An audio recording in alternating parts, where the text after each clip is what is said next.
understanding the prophet and the role and his role in the nation wherever he found himself. Who is a prophet? Praise the Lord. Everyone give me your ear, and I know God wants to equip you, bless you, enrich your mind, and stable your life, that you will continually remain the eyes of God on earth. Praise the Lord. Thank you, Jesus. A prophet is God's messenger.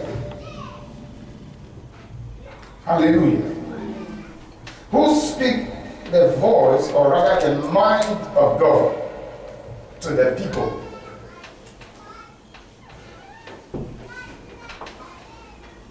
Along the line, there are differences I want you to note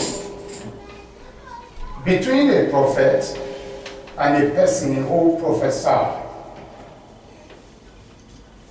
I said a prophet is a person who speaks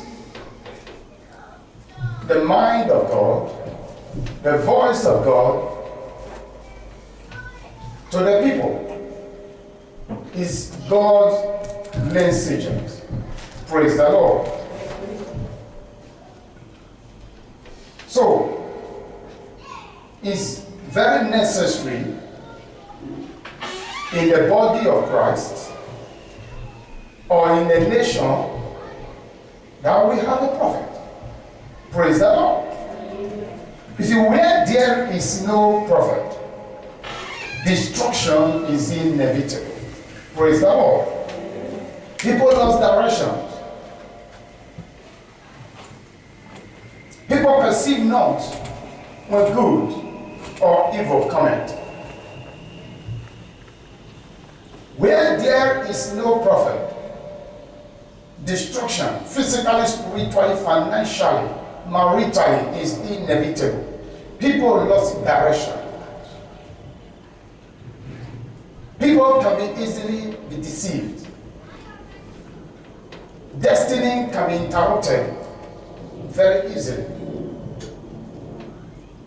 They never perceive when good or evil cometh.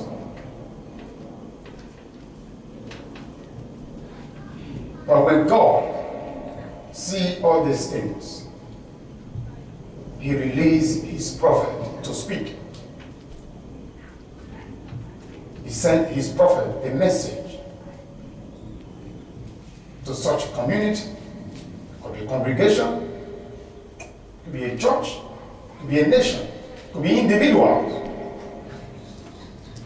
so that they will not be perished. Praise the Lord. Now, when we look at Jeremiah chapter number 1, I want somebody to turn to Jeremiah chapter number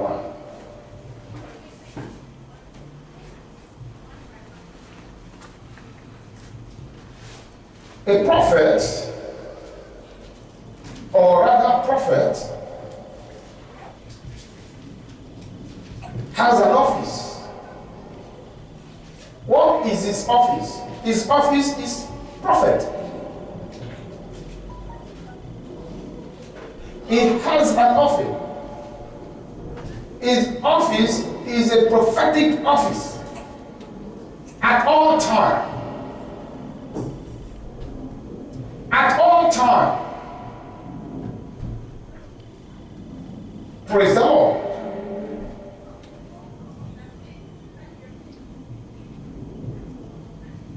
So, anybody can prophesy. But not everyone that prophesies are prophet.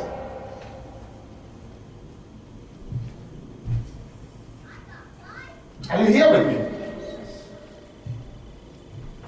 A prophet is born without prophetic ability. It is an office. is born with that office. Thank you, King of Glory. When you read the book of Jeremiah, when God said to Jeremiah, before I formed thee, right in the womb of your mom, I have ordained thee. I have predestined your life, your office. You were in the womb of your mom with your office. He said, I have ordained thee a prophet to the nations. Praise the Lord. That is a prophet. Is born with his office to the world.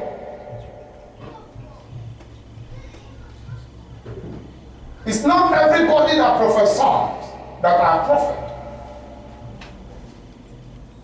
A prophet is made to prophesy at all times, to bring light, to bring clarity.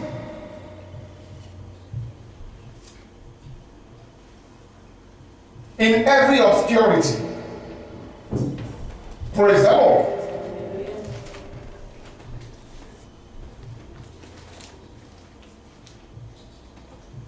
When you read 2 Chronicle 20:14 to 18,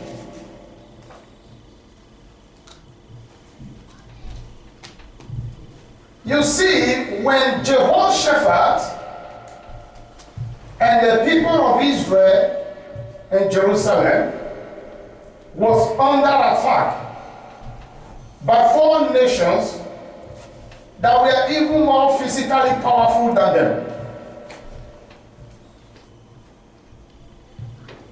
The Bible says Jehoshaphat and his people, they cried to the Lord.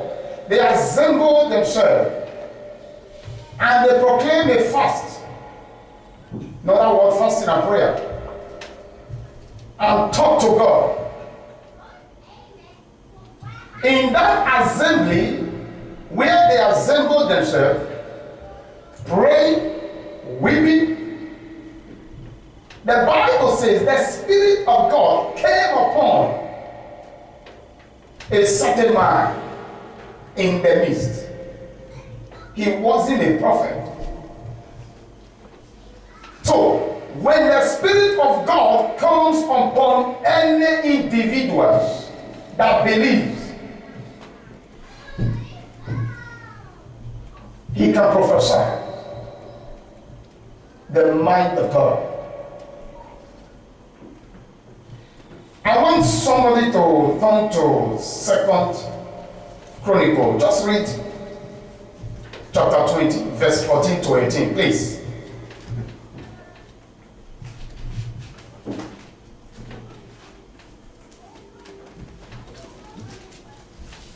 Thank you, Father.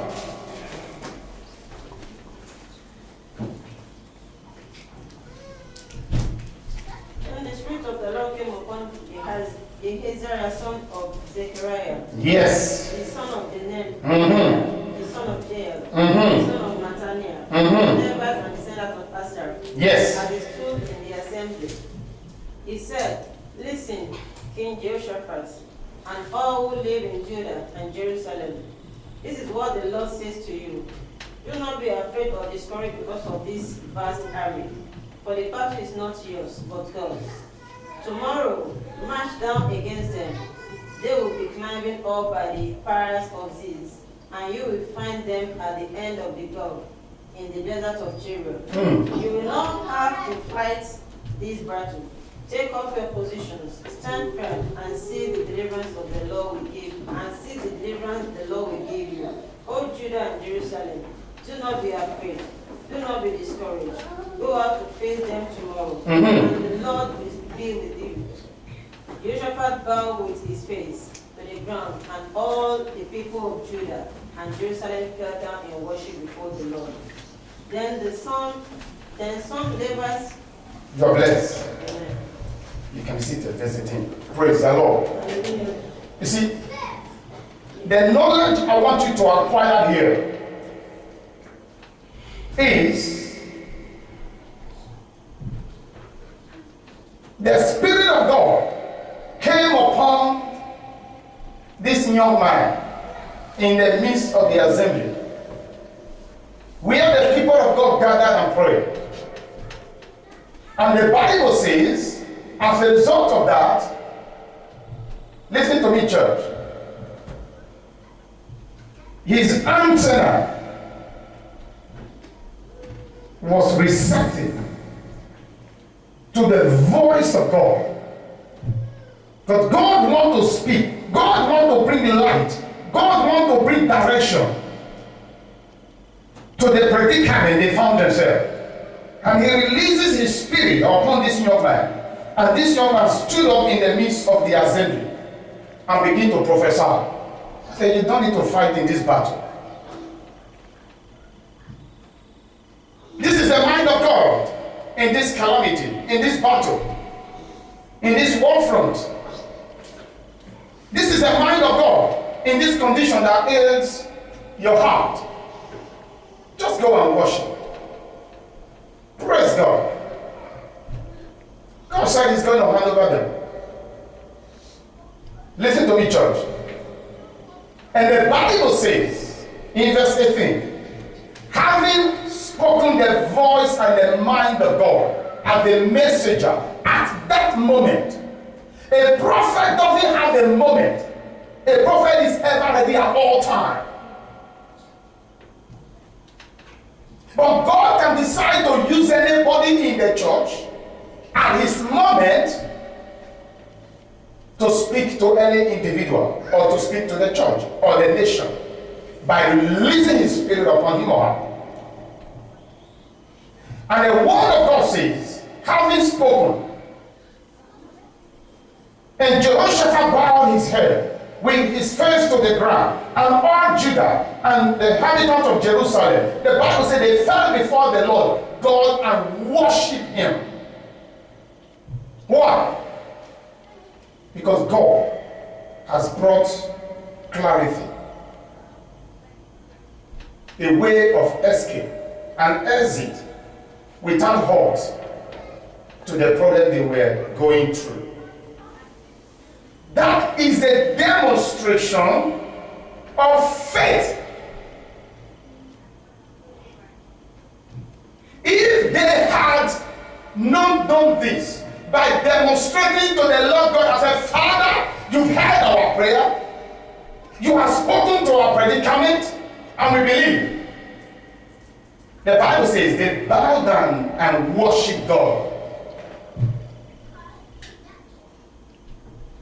They never doubt him. Who made you a prophet? When have you prophesied? When have God spoke to you? You see, these people, they know how to touch the heart of God. They walk by principles. They walk by rules. They are always alert. Because they believe that having them pray, fasted, cry, and weep before the Lord because of the challenges, mountains that is ahead of them. They believe that God said, when you shall come upon me in the days of trouble, I will be there for you. So, a young man suddenly stood up and started speaking the mind of God. They must never give room for doubt. Why? Because God said, I will answer you, but he never told anyone how and when and the dimension I'm going to use. That is where many Christians today fail and miss the mark. Looking for God's divine intervention, and God has intervened the very moment it goes down to their knee. They never perceive it, they never see it. Why? You cannot serve God without God's principles. Where there is no rule in any service, render to God, render to man, render to your household. There is no success. There is no goals achieved. So these people, they stood by the rule and they walked by the rules of God. They knew part of that. When they pray, God hears them. So they believe him. And the Bible says, they all bowed down. Joshua was a king of Judah. He bowed down. He never think, I say, who are you? The Bible says they bowed down and worshiped God. When you read the rest of it, to verse 30, it was all history and story. The enemy of God's people were doomed and become self-slaughtered. But the victory comes as God releases his spirit upon a young man and he began to declare the voice of God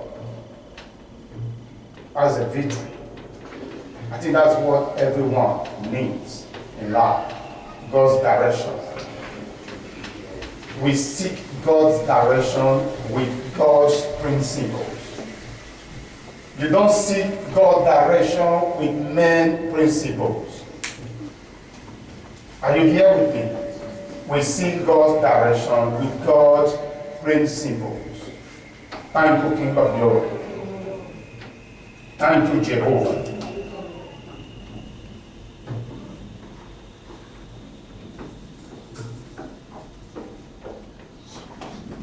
Hallelujah. Are you here with me this morning?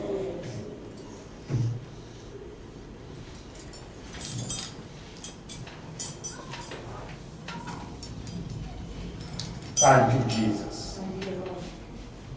When the Spirit of God comes upon men and women, they are inspired. They are moved to speak the mind of God. They are different from the prophet. A prophet is always in his office at all times. You want to turn to the Bible, please, to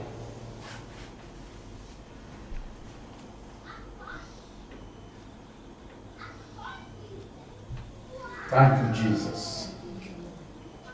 Turn your Bible, please, to 2 Peter, please.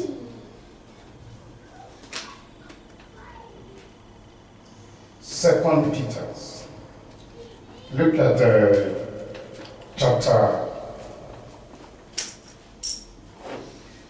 chapter number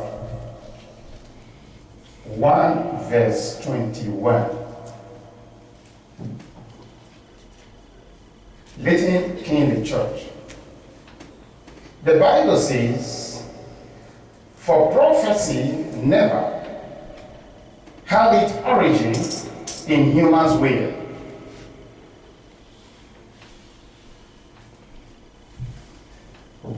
But prophets and men of God, though humans spoke from God as they were carried along by the Holy Spirit. Thank you, Jesus. So they speak as they were inspired by the Spirit of God.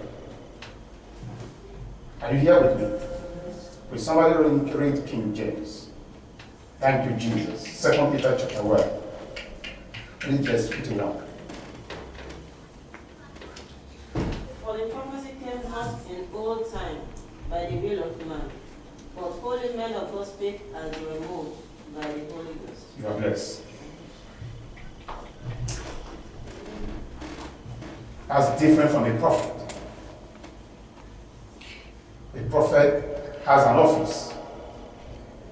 When I say an office, when you have an office and you label your office as a counselor office, anybody seeking for medical help or GP, you don't go there.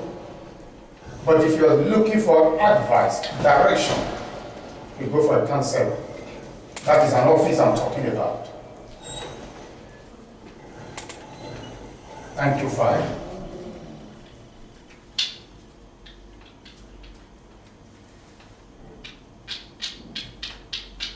Write this one down, please. 5 roles of a prophet.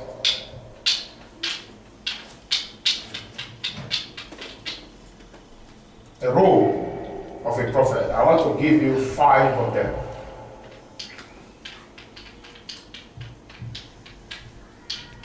Thank you, Jesus.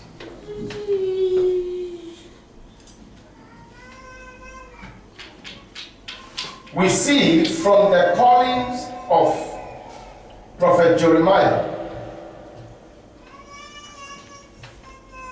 God presents the role of a prophet in his calling. When we take our time to look at his calling, in the book of Jeremiah chapter 1 verse 10, praise the Lord. Look at what the word of God says. He said, I have this day set thee over the nation and over the kingdom to root out. So, number one role of a prophet, to root out. And he said, and to pull down. So number 2, to pull down. And he said, and to destroy. Number 3, to destroy. And to throw down. Number 4, to throw down. 5, and to build and plant. Praise the Lord. So, I put it this way, the 5 major roles of a prophet are: number 1, to pull down; 2, to destroy; 3, to throw down; to build and to plant. Hallelujah. Listen keenly as I emphasize on this. To pull down is to bring what or which is high down. Praise the Lord. A prophet pull down what is not godly. Anything that exalts himself above the knowledge of God. It is the role of a prophet to pull it down. To bring it down by prayer, by teaching, through prophecy, by worship. Praise the Lord. Thank you, Jesus. Pride.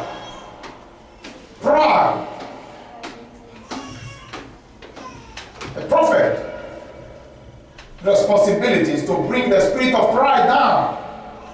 To be in a nation, in a congregation, wherever he or she found himself.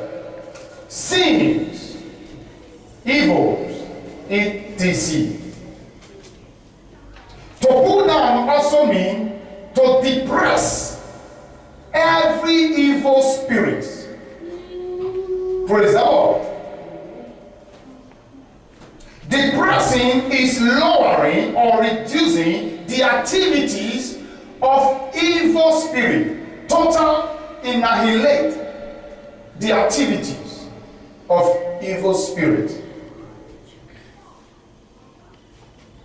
Praise the Lord. To pull down. A prophet has the power to depress evil spirit, thus reducing their activities or totally eliminating their activities, which is not too possible to totally eliminate every evil activity, so long there are disobedient men and women on earth. But one of the roles of a prophet is to bring depression, oppression, depravity, reduction to the work of the wicked one.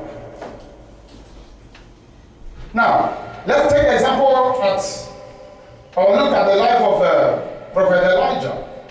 Elijah pulled down Baal's prophet and their gods before the children of Israel on Mount Carmel and even mocked them. We're going to write this scripture down. 1 Kings chapter number 18, verse 26 and 27. He destroys and pulls down Baal's prophet, their evil works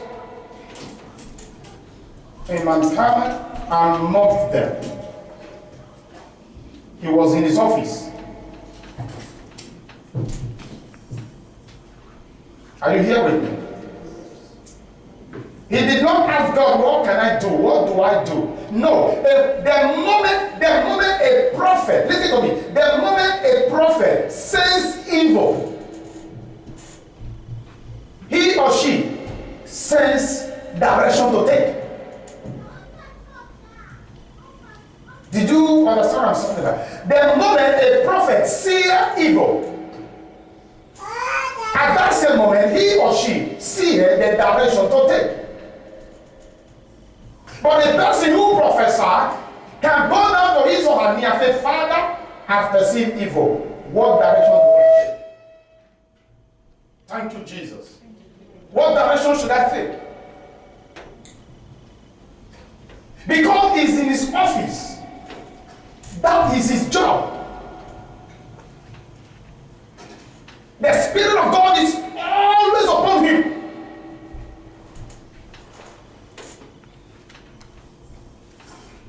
People in those days go and consult a prophet. He does not say to them, go and come back until the Spirit of God is upon him. No. Instantly, he gives them the answer they needed. Praise the Lord. 1 Kings 18, when you read 26 and 27, and the Bible says, and they took bullock, which was given them, and they dressed it, and called on the name of their God, Baal, from morning even till noon, saying, O Baal, hear us. But there was no voice, nor any that answered. And they leaped upon the altar, which was made. And it came to pass at dawn that Elijah mocked them and said, cry aloud, prophet of Baal, for your God is neither dead nor sleeping, or he cannot talk, or he is pursuing, or he is on a journey, or peradventure he is sleeping, he must be awakened. He mocked them. The prophet of God mocked the prophet of Baal.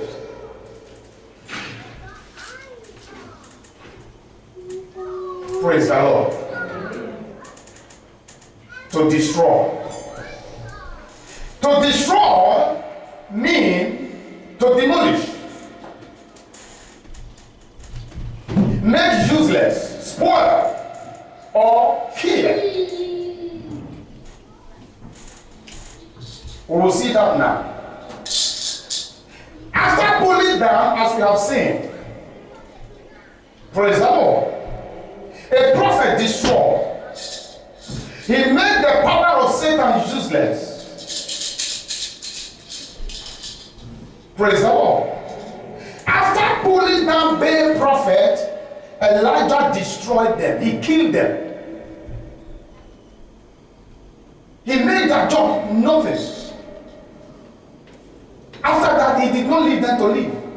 he destroys them.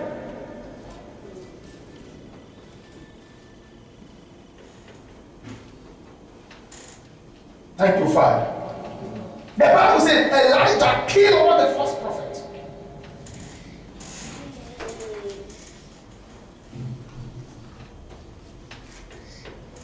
To throw down. To throw down is to cause something that is up to drop down. Praise the Lord. The children of Israel and Baal prophet were holding opinion that Baal was the true God. But Elijah threw down that opinion. So when I say to throw down is to bring that which men and women have been worshiping, because what you worship, your spirit look unto. So when he threw down, when he destroyed and demolished Baal prophet, he did not just destroy and kill Baal prophet. Listen to me, church. Their mind, the children of Israel mind, that was always set up at the prophet of Baal, and think prophet of Baal, they are real. Baal was a real God. He brought that their mind out of it. Hallelujah. And brought their mind down, so that they can never worship Baal or look unto Baal as God.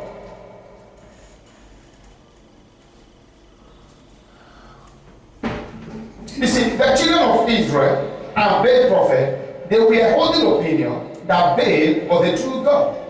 So when Elijah destroyed and bring down Baals and their prophet, he erased that opinion from the children of Israel's mind. Praise the Lord. He erased that opinion out of their mind and proved to them that Baal was an idol, and the true God is God of Isaac, Jacob, and Abraham, God of our Lord Jesus Christ. You will see that in 1 Kings 18:39. And when all the people saw it, they fell on their faces, and they said, "The Lord, He is God. The Lord, He is God." That is one of the assignments of the prophet. Praise the Lord. It's not an easy job. He's going to face opposition even from the people that he's fighting for. He's going to face challenges even from the people that he's fighting for. As I was going through this message, the Lord God said to me, "What always keep my prophet up, that my prophet never fall, is the spirit of humbleness."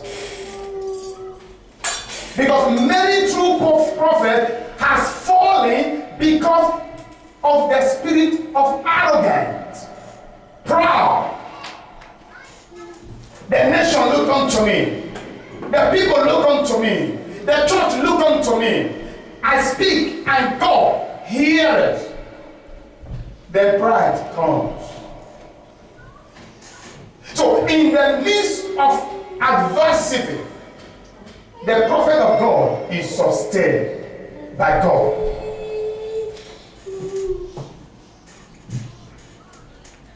Pride coming before he fall. Thank you, Father. And Elijah said unto the people, he said, "See, you shall not make for yourself a graven image, or to build it." Are you here with me? Thank you, Father. To build.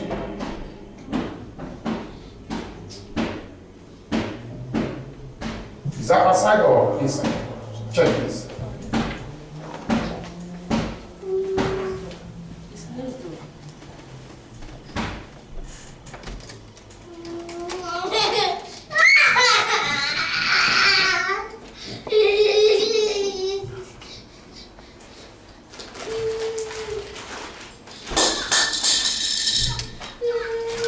Thank you, Jesus.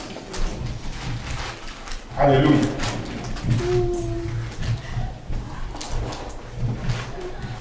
To build. To build is to construct. Are you here with me this morning? To construct, to establish, or cause to increase. When Elijah pulled down, destroyed, he built the confidence of the people of Israel on God. He said unto them, see, today you shall not make for yourself a graven image. You have seen how God has destroyed Baals and their prophet.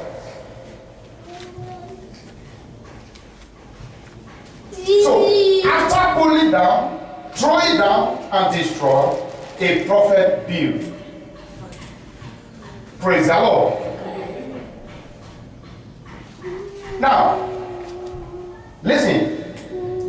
When it has not rained for many days in Israel, I believe we all know the story. And after Elijah slew all the prophets of Baal, he not only established that God of Abraham is a true God and Baal is an idol, but he brought rain, causing Israel to increase.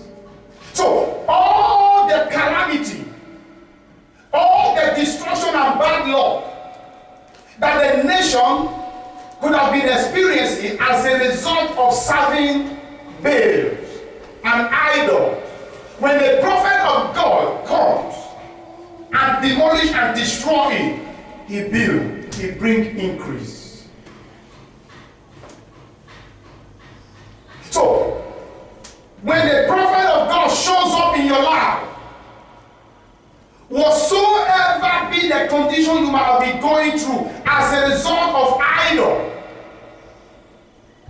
he will teach you that Jesus Christ is the way, the truth, and the life, and build your faith in that same Jesus. And guess what? All the troubles, bad luck, curses that were lying in that person's life or generation, they will give way. Increase will come. Blessing will come. Praise the Lord. So it has not rained for many days in Israel. And after Elijah slew all the Baal prophet, it not only established that God of Abraham was only true God, and Baal was idol, he brought rain, making Israel to increase and prosper. That is the job of a prophet. Praise the Lord. When you read 1 Kings 18:45, and it came to pass in the meanwhile that the heaven was black, and the cloud and the wind, and there was a great rain. To plant. To plant is to establish or to institute. Praise the Lord. Elijah established not only God of Abraham in their heart is a true God, but also the fear of God in the children of God's heart. Praise the Lord. So when the prophet of God delivered you, he built you. He caused you to increase. When he caused you to increase, he does not leave you like that. He built, he institutes the fear of God into your heart. Because that's the only way you can remain prosperous. That's the only way his job will not be contaminated by outsiders. Praise the Lord. Are you here with me this morning? He established the fear of God in their heart through teaching the word of God. So the role of the prophet is more than telling the futures. It's a big job. It's a big office. It's more than telling the future. Actually, a prophet has fivefold ministry in his office. Praise the Lord. He can teach. He can go out there and evangelize. Praise the Lord. He's an apostle also. He's a pastor. He has the ability to heal. The miracle working ability is in him. Elijah raised the dead. Hallelujah. Thank you, King of Glory. So the role of a prophet is not more of telling the future, but pull it down and throw it down, destroying, building and planting the word of God in God's people's hearts. Very important. Who's going to like him? Nobody. But he doesn't care. It's his office. It's his office. He doesn't care. He will still continue. You beat him, you chastise him, you kill him, he will rise.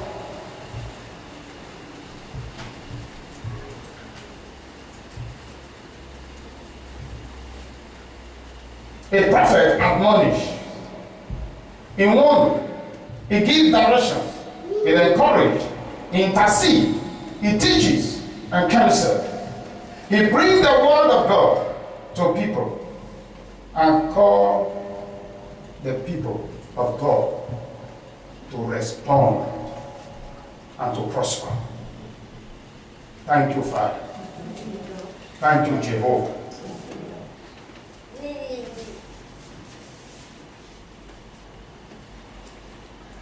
Do you know what Jesus Christ said in John about John the Baptist? Thank you, Father. Jesus Christ said in Luke chapter number 7 verse 28 about John the Baptist. Look at what he said. Listen to me, church. We all knew that John the Baptist was a prophet.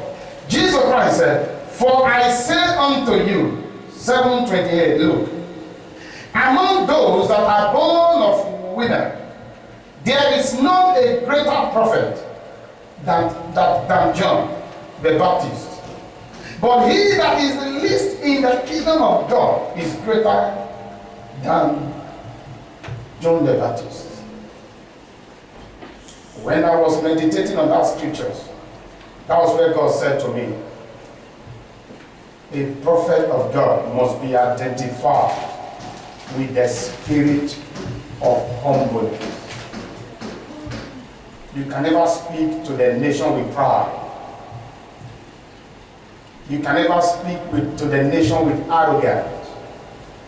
Because the same God who sent you, one of his character is humbleness. Praise the Lord. Are you here with me? Let's read the book of Matthew chapter number 3.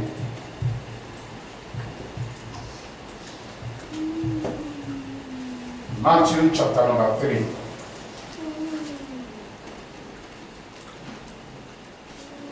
Thank you, King of Glory. Look at what the Bible says in verse 1. The word of God says, "In those days came John the Baptist preaching in the wilderness of Judea, saying, Repent ye, for the kingdom of heaven is at hand. For this is he that was spoken of the prophet Isaiah, saying, The voice of one crying in the wilderness, Prepare ye the way of the Lord, make his path straight. And the same John had his raiment of camel hair, and laden garden about his loins, and his meat was locusts and wild honey. Then went out to him Jerusalem and Judea, and of all the region around about Jordan, and were baptized of him in Jordan, confessing their sin. But when he saw all have been saying sins, John has this attribute. He teaches them, preach to them, correct them, chastise them.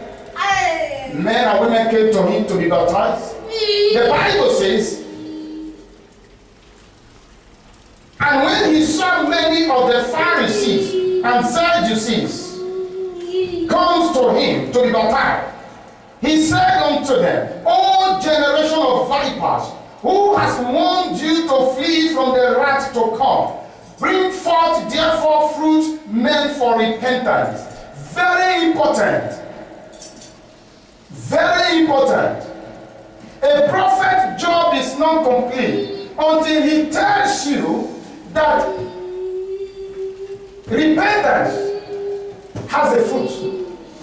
And not until God sees that fruit. Because that fruit can be seen.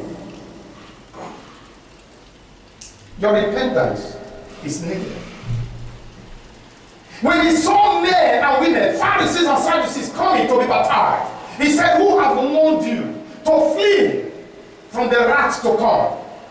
Because he have told them, repent ye and believe, for the kingdom of God is at hand. Who has warned you? Because I know you. He said, I know you whom you are. Generation of vipers, he calls them. Generation of vipers, generation of evils, generation of snakes, that bite, that deceive, that kill, destroy, and oppose. Generation of Baals, the one with the reading sins. Baals, who have warned you to flee from this wrath of God to come. Coming to me is not important as seeing the fruits of the reason why you came to God. He said, who has warned you? Oh God, listen, all I needed from you, all God needed from you, bring out the fruits that you are a child of God. Are you here with me? He said, bring forth the fruit that means that you are repented. And think not to say within yourself, we have Abraham to our fathers. For I say unto you, that God is able of this stone to raise up children unto Abraham. And now also the earth is laid unto the root of a tree. Therefore, every tree which bringeth forth good fruit, which bringeth forth not good fruit, shall be held down and cast into fire. So, Christianity is identified with good fruits. This is very, very crucial in the role of a prophet. A prophet does not bring you out of calamity and leave you. Praise the Lord. He brings you out of problem and cause you to be fruitful and establish the fear of God into your heart. He said, bring forth fruits of repentance. That is very, very important. Are you here with me this morning?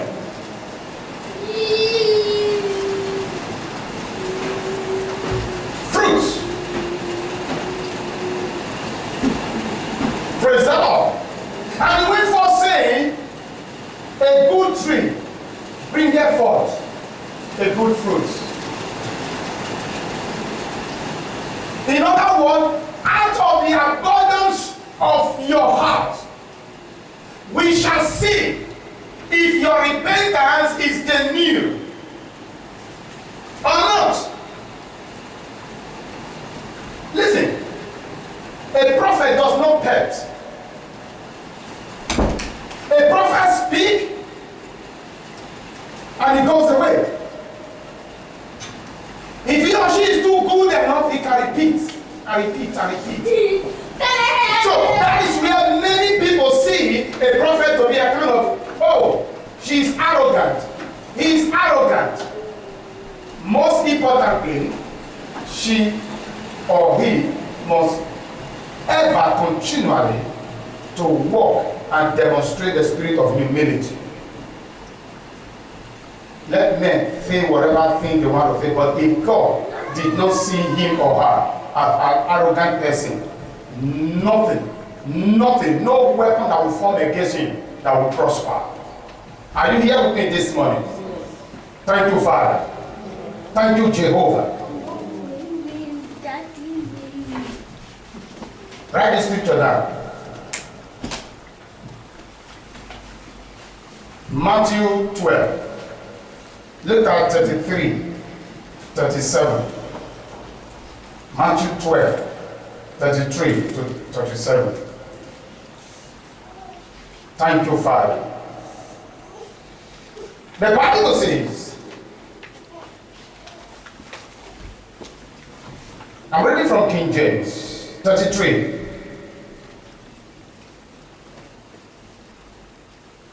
The word of God says, and whosoever speaketh a word against the Son of Man. That's 32.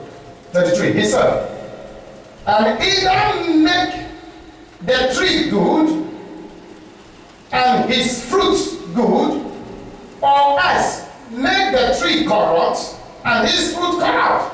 For the tree is known by his fruit.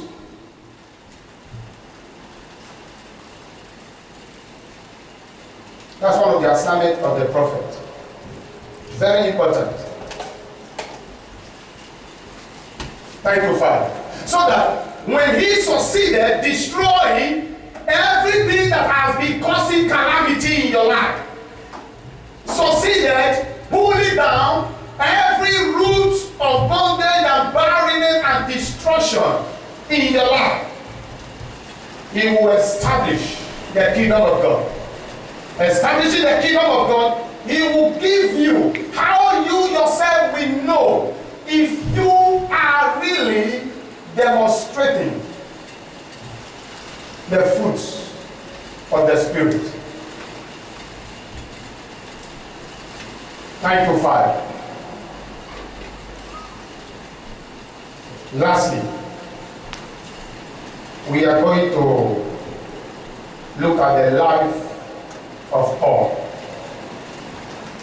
which I see to be one of the greatest New Testament prophets. Paul indeed was a prophet.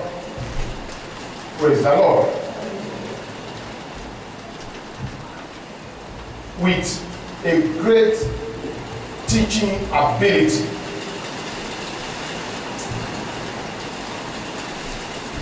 Let's go to Romans chapter number 12, please.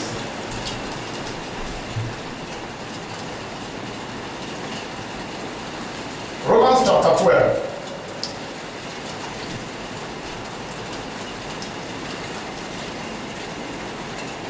Paul said here in verse 1. This is our closing scripture. He said here in verse 1, he said, I beseech ye, therefore, my brethren, living keenly, if it was not impotent, Paul wouldn't have used this word, beseech. To beseech means, I beg of you. I beg of you. If you want to consider anything important to you, I beg of you, consider this very word I'm about to speak to you. That's exactly what Paul was speaking to the Roman Christians. I beseech you, therefore, brethren,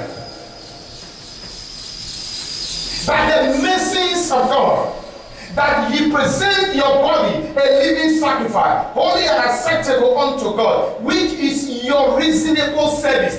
Every service are good, but they are not reasonable. Coming to God is great. Hearing the word of God is great. Going out there and tell people that God is good is great.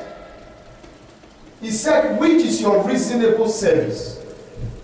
Your reasonable service is allowing God to amend your heart. That is one of the goals of the prophet. That's why I said earlier on, when the prophet finally delivers and calls to increase, he will build the spirit of the fear of God in their heart. Because if we don't have the fear of God in our heart, as a child of God, we cannot amend our mind. We cannot amend our mind. Listen to me, church. Your mind is very powerful. The devil wants to destroy individual through the mind. The devil wants to use individual to destroy others through the mind. The devil wants to destroy through the mind. When God wants to bless through the mind. When God wants to bless somebody through you, through your mind. That is why Paul said, one of your reasonable service having been delivered from bales, from destruction, from calamity, from poverty, from lack and want, one of your reasonable service is present yourself unto God. Holy.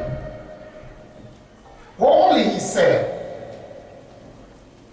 A living sacrifice, acceptable unto God, which is your reasonable service. And he went for saying in verse 2, he said, and be not conformed to this world. Why? Because the world will corrupt your heart. The world will say to you, the work of a prophet in your life is nothing. The world will entice you with the things of the world. He said, be not conformed. What? You were there before. You're just coming back from there. Do not conform to it back again. Because you cannot carry out the work of God. Your reasonable service as God has demanded cannot be effective or rather be efficient if you are conformed to the world. The world today is ruling many men and women's heart, but they are in the church. That is why you look and see that which God has used to bless them, used to bless the church, is like as if it's a curse. It can never be a curse if the word have not affiliated, if the word had not gained entrance into individual's heart in the church. Listen, example of the word gaining entrance. When God say forgive, and you said I'm not forgiving, the word has gained entrance. You are not manifesting the Spirit of God as a child of God. You are manifesting the spirit of the devil. Why? The spirit of the devil is hatred. The spirit of the devil is unbelief. The spirit of the devil is backbiting. Listen, Proverbs said, he that repeated a word, a matter to another, separated good friend. Separated good friend. The devil wants to separate the people of God and their maker. He will repeat evil word into their heart, and take them out. Are you here with me this morning? That is why Paul said, and be not conformed. And be not conformed to this world, but be ye transformed. Because the prophet has involved in your life. He has brought the glory of God into your life. He has led you to Christ. He has baptized you. Now, you need to be transformed. This is exactly what John said to them. You did not just only come to me and I baptize you. You generation of vipers, only bring forth fruits of your repentance. That can only be done when you make up your mind to be transformed by the information, by the word of God, by the teaching of the prophet into your life that has involved in your case. If we have not made up our mind, we will be conformed back again to the word, but we are in the church. Paul said, remember where Paul started? He said, I beseech you, brethren. Why? The calamity ahead, which which John the Baptist saw and said to them, who has warned you to flee from the wrath of God to come? Paul does not want them to fall into that calamity. He said, I beseech you. Anybody that does not plant with Jesus Christ, anybody that is not with Jesus Christ, that is not with his mission, destroy. I tell you, anybody that destroy the work of God, he shall be destroyed. Remember what he said to Abraham. Are you here with me, somebody? God said to Abraham, I will bless you. Listen, I will bless you, and I will bless your generation. And anybody that curses you shall be cursed. He said, I will be against anybody that will be against you. That is what he literally said. So, anybody that is against you as a church, anybody that is against the work of God, anybody that is against congregation, against the house of God, God is against him. So Paul does not want this. That's why Paul said, be ye transformed. Transformed by the renewing of your mind, that ye may prove that which is good and acceptable and perfect will of God. I don't have time to explain in detail on these very three important things.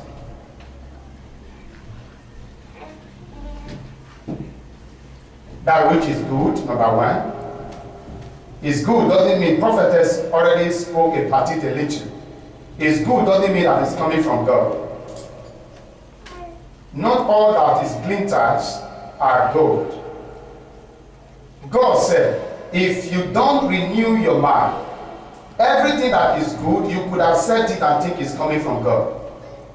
So prophet has already told us, he said, it's good doesn't mean that it's coming from God. So Paul said the only way we can know that that thing is good and is coming from God, it is when we renew our mind. Good, acceptable, and perfect will of God. Those three things, very important. Maybe we can talk about that next week. Praise the Lord. Are you here with me? But look up, he said, and not be conformed to this world, but be ye transformed by the renewing of your mind. We stop there. The renewing of your mind. The renewing of your mind. The renewing of your mind. The renewing of your mind. The renewing of your mind. You want to be blessed, it's through your mind. Your mind is where you dwell. We always see this body. You want to be here, it's through your mind. You want to be a blessing to others, it's through your mind. The word you are hearing right now depends on your mind. To really be a born-again child of God, having the fear of God, hate what God hates, and love what God loves. Refusing to carry out the works of the devil. Refusing to demonstrate the works of the devil and prove that which is acceptable, perfect will of God, the fruits of the Holy Spirit is in your mind. Praise the Lord. I will pause here until we shall meet again. Thank you, King of Glory. Are you here with me this morning? I believe God has given somebody a teachable ear and a ready to do man. My prayer for you this morning is a stony heart will be destroyed out of your heart. Because there is no seed that you plant on a stony ground that grows. He heareth it and it never grows. That is a stony heart. My prayer is that God, through His word, destroy every stony heart out of your heart and give you the heart of flesh. That the word of God you just heard right now will grow and bring forth the fruit that God wants. In the name of Jesus. Thank you, King of Glory. Rise on your feet, please. Wave up your hands to the Lord and bless His share of days. Bless His share of days. Glorify your holy name. Exalt thee, Lord. Just bless Him. I've prayed for you. Bless Him. Just bless Him. Bless Him. Bless Him.